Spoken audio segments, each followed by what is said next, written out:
About like beats.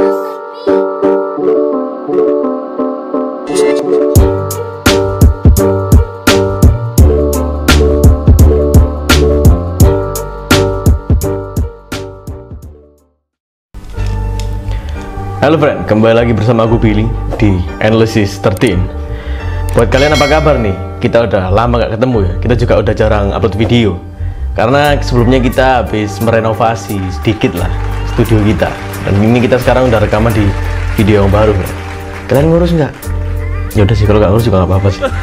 Oke, pada video kali ini aku bakal membahas sebuah sejarah nih, dan konspirasi di balik kekayaan keluarga Rockefeller, atau buat kaum konspirator nih ya, biasanya disebut dengan keluarga elit global ya dia ini. Tentu aja nih friend, keluarga itu mempunyai kendali atas perekonomian dunia karena begitu powerfulnya nih kekayaan yang dimiliki oleh keluarga Rockefeller. Seperti biasa nih friend, aku udah ngerangkumnya dalam beberapa poin tentang sejarah keluarga Rockefeller dan juga konspirasi di balik kekayaannya. So jadi sekarang kalian siapkan wifi, nggak usah banyak incong, langsung aja kita bahas misteri lain.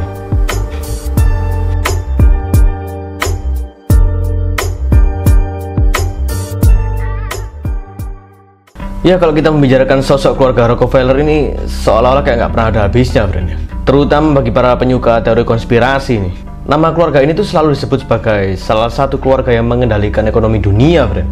Kekayaannya sendiri nih ya, berasal dari keluarga Rockefeller yang pertama, jadi yang generasi pertama, John D. Rockefeller Senior, friend. Beberapa orang mengenal dia sebagai sosok yang bekerja keras. Dia ini mengumpulkan pundi-pundi kekayaannya yang berlimpah itu, friend, dari gurita bisnisnya yang gila-gilaan nih, friend. Si John D. Rockefeller Senior ini dikenal sangat kejam saat mengincar sesuatu, friend. Tapi di sisi lain, pria kelahiran 8 Juli tahun 1839 memang udah lama banget, friend. Di Richford, New York itu banyak beramal di ujung usianya. Jadi pada waktu dia udah tua itu dia banyak beramal, friend. Nah, ini kita juga nggak tahu ya, entah dia itu memang ikhlas untuk beramal atau karena dia ingin menghapus citra buruknya sebagai orang terkejam dalam berbisnis ya. Hanya Tuhan yang tahu, friend. Jadi bisnis awal yang didirikan oleh si Rockefeller ini, friend, kita bakal membahas pada poin 1 ya, yakni tentang bisnis minyaknya. Kisahnya itu dimulai pada tahun 1865. Rockefeller ini meminjam uang di bank guna membeli beberapa perusahaan milik mitra bisnisnya dan mengambil kendali atas pabrik minyak di Cleveland ini. Di tangan Rockefeller, pabrik itu dikembangkan jadi pabrik minyak terbesar saat itu, friend. Bisnis minyak bumi yang kala itu menjadi bahan pokok ekonomi membuat Rockefeller menjadi semakin kaya. Gak sampai di situ, friend. John D. Rockefeller pun ini memperluas cengkeraman bisnisnya dengan mendirikan Standard Oil Company of Ohio pada tahun 1870. Berkat kelihayan dan kedekatannya dengan para politisi nih, dengan para politikus nih, Standard Oil ini memperoleh monopoli dalam industri minyak, friend. Jadi dia itu memonopoli. John juga aktif membeli pabrik minyak dari perusahaan kelas menengah dan pabrik minyak pesaing bisnisnya, friend. Lalu produk Standard Oil dipasarkan ke seluruh dunia. 12 tahun berselang nih, pada tahun 1882, berbagai perusahaan Rockefeller yang dibeli digabungkan jadi satu perusahaan di bawah payung Standard Oil Trust, friend. Kalian mungkin pernah dengar ya, Standard Oil itu punyanya Rockefeller, teman-teman. Dari perusahaan besar ini, dia mengendalikan 90% pabrik minyak dan saluran pipa minyak nasionalnya maupun internasional, friend. Dalam hal mengeksploitasi minyak nih, Standard Oil ini melakukan berbagai cara, friend. Mulai dari membangun barrel minyak sendiri hingga mempekerjakan para ilmuwan. Guna apa? Guna mencari tahu lahan potensial yang memiliki kandungan minyak bumi, friend. Pada 29 September tahun 1916 ya, seluruh surat kabar di Amerika mengeluarkan berita tentang John D. Rockefeller Senior ini yang telah melampaui batasan ajaibnya. Statusnya naik dari seorang jutawan menjadi miliarder pertama, friend, yang tercatat dalam sejarah. Pemicunya adalah kenaikan harga saham perusahaan Standard Oil.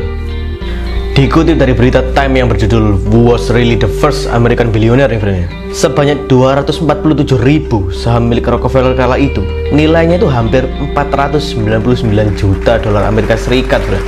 Nggak tahu itu udah berapa ratus M ya kalau dirupiahkan, atau berapa T mungkin ya, triliun mungkin udah. Nilai fantastis ini, friend, digabungkan dengan kepemilikannya di sejumlah bank, perusahaan kereta api, juga obligasi tingkat nasional, negara bagian maupun kota, friend, membuat kekayaannya menjadi beberapa miliar dolar. Dan sejak tahun 1916, Rockefeller ini dijuluki miliarder pertama dan satu-satunya di Amerika Serikat selama periode waktu yang panjang, friend. Seiring bertambahnya kekayaan dan kesuksesan si Rockefeller ini ya, yang luar biasa itu kerap menjadikannya sasaran para jurnalis dan politisi, friend. Mereka memandang Raja Minyak ini sebagai simbol keserakahan. Mereka juga mengkritik metode yang digunakan Rockefeller dalam membangun kerajaan bisnisnya, friend. Rockefeller ini sering kali dia tuh dituduh menghancurkan kompetisi, menjadi kaya dengan potongan harga dari jalur kereta api, menyuap orang untuk memata-matai perusahaan yang bersaing. Dia memang agak nakal dalam berbisnisnya, membuat perjanjian rahasia, memaksa saingan untuk bergabung dengan Standard Oil Company dengan ancaman dipaksa keluar dari bisnis, friend. Membangun kekayaan besar di atas puing-puing orang lain, dan mengancam perusahaan pesaing untuk mengikuti praktek monopoli Standard Oil, friend. Seperti kutipan dari arsip berita The New York Times edisi tahun 1937. Jalan bisnis Rockefeller yang sering dinilai kejam, bahkan brutal ya, friend, membuat ia tuh mendapat julukan lain, yakni orang paling dibenci di Amerika, friend.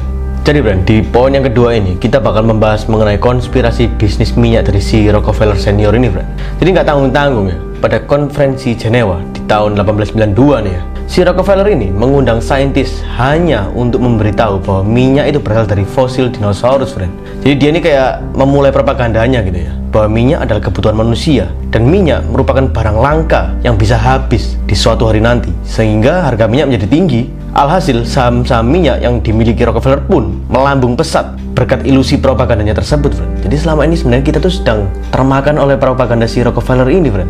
Kalau kalian mungkin bertanya ya, kenapa ini bisa dibilang propaganda gitu? Maka pernyataan berikut mungkin bisa menjawab pertanyaan kalian nih, friend. Dan yang jelas pernyataan ini tuh disampaikan oleh orang penting nih, friend. Sebuah wawancara yang berjudul Full Fossil Hoax dengan L. Fletcher Prouty yang ngomong, seorang kepala staf khusus pada era Presiden John F. Kennedy, mengatakan sebagai berikut, friends. Rockefeller untuk menaikkan harga minyak, mereka mempunyai ide untuk membuat seolah-olah minyak adalah barang yang langka. Rockefeller membayar saintis untuk mengatakan bahwa minyak bumi ini berasal dari sisa-sisa fosil, dan yang harus kita ketahui adalah tidak pernah ada fosil sungguhan pada kedalaman 5 km. Sedangkan kita mengebor minyak pada kedalaman 8-10 km. Maka dari situ kita tahu bahwa minyak bumi bukanlah fosil. Minyak bumi sengaja disebut fosil agar di benak publik tertanam bahwa minyak adalah aset yang terkuras dan akan habis. Aset yang seperti itu biasanya akan bernilai sangat tinggi. Dan jika kamu tahu tentang dunia pertambangan, maka kamu akan tahu bahwa minyak tidak akan pernah habis, karena minyak adalah benda cair terbanyak di dunia, kedua setelah air. Yang membuat saya bingung mengapa di setiap buku pelajaran dan geologi mengatakan minyak berasal dari fosil. Saya tidak tahu berapa banyak Rockefeller membayar mereka untuk pernyataannya tersebut. Ya emang cukup panjang ya, friend ya, pernyataan dari kepala staf khusus Amerika yang satu ini. Kalau kita cerna ya dari kutipan tersebut, maka inti sebenarnya adalah, mana ada sih hasil fosil di kedalaman perut bumi? Yang notabene-nya ya, kedalaman perut bumi ini sangat dalam, friend.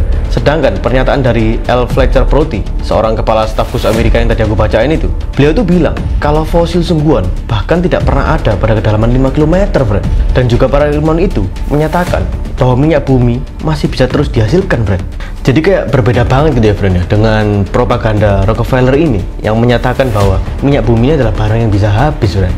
Jadi gini ya, friend ya, mungkin menurut kalian propaganda yang dibuat oleh Rockefeller ini mengenai minyak bumi berasal dari fosil yang bisa habis, mungkin teori ini terdengar kayak nggak penting-penting banget gitu, friend, buat kalian gitu ya, atau mungkin di kehidupan kalian atau di kehidupan seluruh manusia ya. Tapi kalian pernah nggak berpikir kalau misalkan propaganda tersebut berhasil, maka dia atau si Rockefeller itu bisa terus menaikkan harga minyak yang dia pasok di seluruh dunia ini, friend, dengan alasan karena minyak ini tuh didapatkan dari hasil fosil yang langka dan akan habis di kemudian hari. So dia mungkin bisa terus memonopoli harga minyak di pasaran dengan harga yang relatif tinggi, sehingga dia bisa mendapatkan keuntungan sebanyak-banyaknya dari hasil propagandanya tersebut, friend. Kalian pernah nggak mikir sampai seperti itu, friend? Apakah ini mungkin teori konspirasi atau mungkin aja ini adalah fakta konspirasi? Coba tulis jawaban kalian di kolom komentar, friend.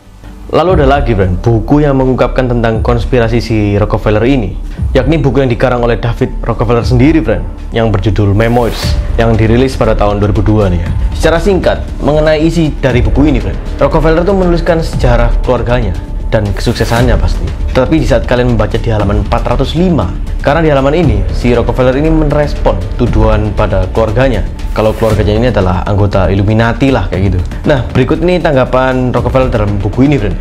Kata-katanya kayak gini.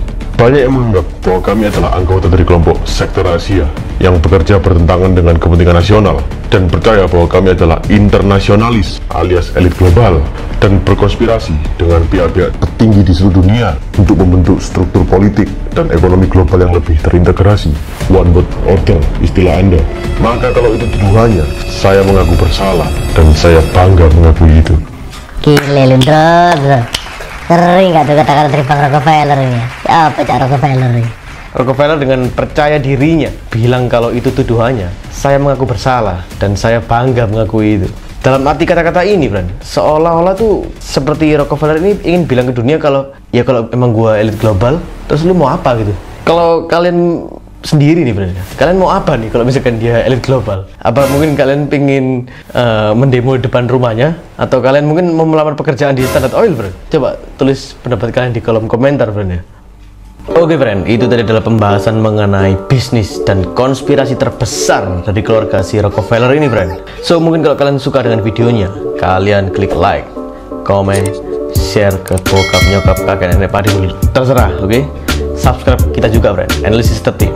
Oke, friend, stay safe, keep your logic alive, and see you next video.